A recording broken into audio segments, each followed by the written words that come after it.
Sa conditioning, paano malalaman kung naka-point na siya at sa galaw at hipo sa tayo, mafe-feel nyo na naka-point siya dahil pag bigyan nyo ng tubig, ayaw uminom, isang magandang sinyales yan na hindi siya hayok na hayok sa tubig. Ibig sabihin, tama lang pakiramdam niya.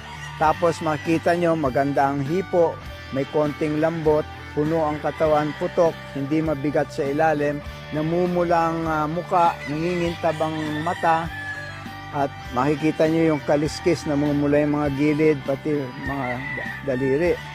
Tapos, nami-maintain niya buong araw at buong gabi, yung tama lang na pakain, kasi ang pointing system namin, drawing out of moisture.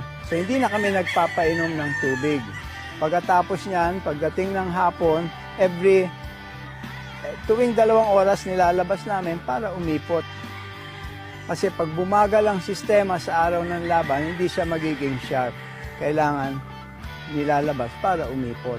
Tapos pagdating ng hapon, pinipitik-pitikan namin ng pellet, tuyong pellet, para lang masaya siya na nakakatuka-tuka.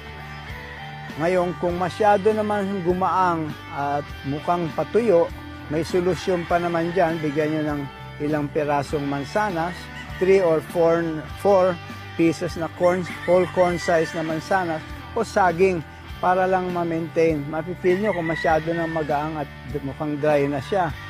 So, at kung yung balahibo sa labas, nagiging magaspang. Pwede nyong basain ng konti yung kaliskis, wag lang yung balahibo.